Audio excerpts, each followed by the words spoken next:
आज मैं आपको एंटरप्रेन्योर के कैरेक्टरिस्टिक्स के बारे में बताऊंगी। तो स्टार्ट करते हैं हम अपनी वीडियो एंटरप्रेन्योर के कैरेक्टरिस्टिक्स के साथ। तो फर्स्ट, हार्ड वर्कर मीन्स ज़्यादा मेहनत करने वाला। एक सक्सेसफुल एंटरप्रेन्योर वही व्यक्ति होता है जो शुरू में ही ज़्यादा मेहनत करने के योग होता है। एक एंटरप्रेन्योर जो ज़्यादा मेहनत करता है अपने बिजनेस में, वही अपने बिजनेस को लंबे समय तक चला सकता है। He is having the capacity, उसकी कैपेसिटी इतनी होती है कि वो अपने बिजनेस को एक ऊंचाई पर लेके जा सकता है। Second, sincerity. Sincerity means responsible. एक सफल एंटरप्रेन्योर वही होता है जो सिंसियर के साथ अपना काम करता है। वो जितना ज़्यादा बिजनेस में सिंसियर होगा, रिस्पॉन्सिबल होगा, उतना ही वो अपने बिजनेस को अर्थ से हेवन तक लेके जाएगा। सेल्फ रिलायंस मतलब जैसा वो दूसरों के लिए करता है वैसा ही वो अपने लिए खुद के लिए भी करे।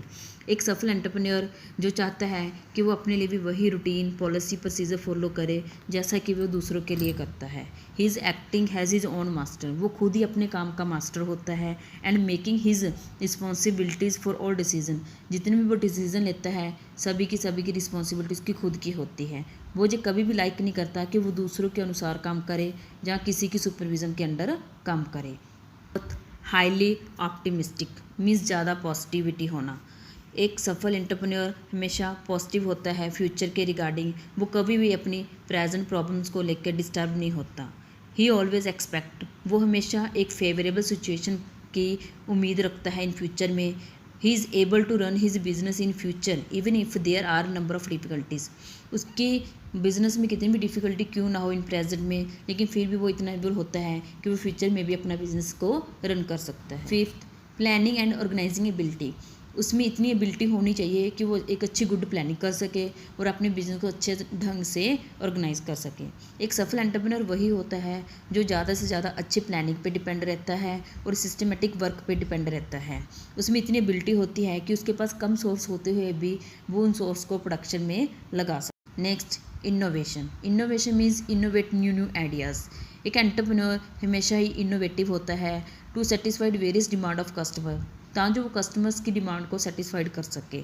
फॉर दिस पर्पज़, इसके लिए entrepreneur should start to undertake the risk, इसके लिए वो रिस्क लेने के लिए भी तैयार रहता है।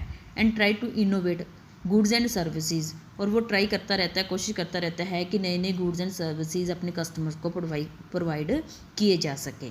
Innovation is never ending programme, ये एक ऐसा प्रोग्राम है जो कभी भी ख़त्म नहीं होता। नेक्स्ट, रिस्क टेकिंग एबिलिटी मतलब रिस्क लेने वाला व्यक्ति। एक एंटरप्रेन्योर में इतनी एबिलिटी होती है कि वो रिस्क ले सके।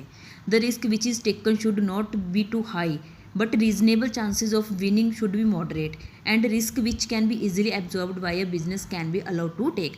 एक सक्सेसफुल सफल एंटरप्रेन्योर वही होता है कि जो इतना रिस्क ले सके कि उसके विनिंग के चांसेस मॉडरेट मिनिमम तो हो, बट इतना रिस्क भी हो जितना कि वो एब्जॉर्ब कर सके बिजनेस में। पब्लिक रिलेशन, एक सफल एंटरप्रेन्योर के बिजनेस में उसका लोगों के साथ कैसा रिलेशन है ये भी डिपेंड करता है। A successful entrepreneur might have good relationship with customers to gain their continuous support good relation. मतलब एक अच्छा एंटरप्रेन्योर वही होगा, लाइफ में सफल वही होगा जिसके कस्टमर के साथ गुड रिलेशन होगी। नेक्स्ट, कम्युनिकेशन स्किल मीन्स उसका लोगों के साथ बातचीत करने का तरीका कैसा है। ये एक सीक्रेट है सफल एंटरप्रेन्योर का। Good communication skills enables to put their point effectively with clarity, मतलब अगर उसकी कम्युनिकेशन करने की स्किल अच्छी है, इफेक्टिव है और क्लैरिटी अपने पॉइंट के रिगार्डिंग जो उसने कस्टमर्स को बताना है या अपने एम्प्लॉयज़ को बताना है, तो वो लाइफ में उसका बिजनेस हमेशा ही ग्रो करेगा।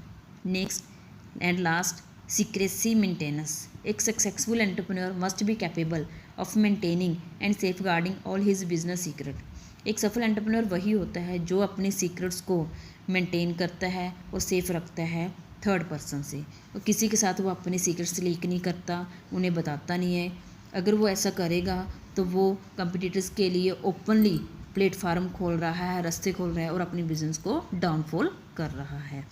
Hence entrepreneur should be careful while selecting employees even. इसके लिए एंटरप्रेन्योर्स को इस बात का भी ध्यान रखना पड़ता है कि वो जिन एम्प्लॉयज़ को सिलेक्ट कर रहा है कि वो उसके वफादार हो। Thank you for watching my video.